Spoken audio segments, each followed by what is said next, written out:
মাগরিবের নামাজের পরে হাসবুনাল্লাহু নি'মাল ওয়াকিল এই দোয়াটা যদি 33 বার করে পাঠ করতে পারে, আল্লাহ পাক নগদে তাকে 4টা পুরস্কার দান করে দেয়। যেরকম সুবহানাল্লাহ।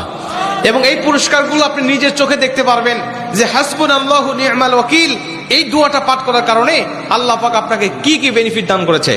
1 নম্বরে আল্লাহ পাক আপনার দুশ্চিন্তা, আপনার টেনশন আল্লাহ পাক দূর করে দিবে। আপনি যতবার দুশ্চিন্তায় থাকেন না কেন, আপনার টেনশন আপনাকে একদম শেষ করে দিচ্ছে। আপনি যদি হাসবুনাল্লাহু নি'মাল ওয়াকিল মানে আল্লাহ আমার জন্য যথেষ্ট, আল্লাহ আমার জন্য অভিভাবক হিসেবে যথেষ্ট, আপনি যদি দোয়া করতে পারেন, আল্লাহ পাক বলেন যে আমি আল্লাহ পাক তার টেনশন, তার দুশ্চিন্তা একেবারে দূর করে দেই। এটা হলো প্রথম নম্বর বেনিফিট। দ্বিতীয় নম্বর বেনিফিট হলো যে এই দোয়াটা যদি কোনো ব্যক্তি নিয়মিত পাঠ করতে পারে, রাসূল সাল্লাল্লাহু আলাইহি ওয়াসাল্লাম বলেন যে আল্লাহ রাব্বুল আলামিন তার বিপদ আপদ বালা মুসিবত আল্লাহ পাক দূর করে দেয়। এটা আল্লাহ পাক নিজেই তার জন্য সাহায্যকারী হয়ে যায়। বিপদ আপদ বালা মুসিবত তার সামনে আর কিচ্ছু রাখে না। আপনি যত হাসবুনাল্লাহু নি'মাল ওয়াকিল পাঠ করবেন, তত আল্লাহ পাক আপনার সামনে থেকে বিপদ বালা মুসিবত দূর করে দিবে। এটা হলো 2 নম্বর।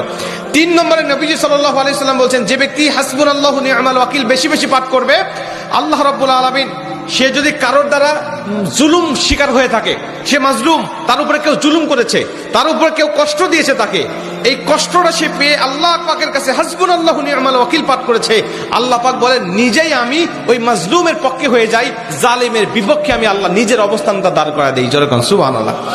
ভাই, আল্লাহ যদি আপনার পক্ষে দাঁড়ায় যায়, আপনার কিছু লাগে? আল্লাহ যদি আপনার জন্য সাহায্যকারী হয়ে যায়, আর কিছু লাগে? আপনাকে কোন জালিম আপনার উপর জুলুম করছে, আপনি হয়তো বা সেই জালিমের কাছে আপনি কিচ্ছু না, একেবারে তুচ্ছ, কিন্তু আল্লাহ তো তার থেকে অনেক বেশি শক্তিশালী। আল্লাহ পাক বলে যে আমি তখন ওই মাজলুমের পক্ষে দাঁড়া যাই, ওই জালিমের বিপক্ষে দাঁড়া যাই, আমি আল্লাহ আমার নিজের মতো করে আমি তখন বিচারটা শুরু করে দেই। যেরকম সুবহানাল্লাহ। এজন্য যদি কেউ আপনার উপর জুলুম করে, আপনি হতাশা হবেন না, আপনি কষ্ট পাবেন না, আপনি আসমানের দিকে মুখটা উঁচা করে বলবেন হাসবুনাল্লাহু নি'মাল ওয়াকিল নি'মাল মাওলা ওয়া নি'মান নাসির।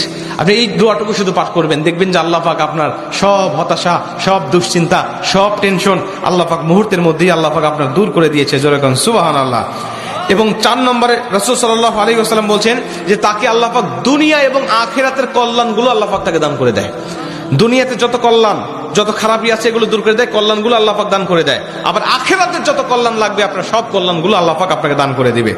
আল্লাহ পাক আমাদের সবাইকে এই 4টি ফজিলতগুলো পাওয়ার আশায় হলেও আল্লাহ পাক আমাদের সবাইকে এই হাসবুনাল্লাহু নি'মাল ওয়াকিল এটা মাগরিবের পরে 33 বার, অনেক মুহাদ্দিস বলেন ফজরের পরে 33 বার, যদি কোনো ব্যক্তি 11 বার পড়তে চায় সমস্যা নেই, কিন্তু 33 বার পড়তে পারলে সবচেয়ে ভালো ফলাফল পাওয়া যায়। আপনারা অধিকাংশ 33-এর অধিক পড়লেও কোনো সমস্যা নেই। এক কথায় যে ব্যক্তি হাসবুনাল্লাহু নি'মাল ওয়াকিল বেশি বেশি পাঠ করবে, আল্লাহ পাক তাকে এই ফজিলতগুলো দান করবে। যেরকম সুবহানাল্লাহ।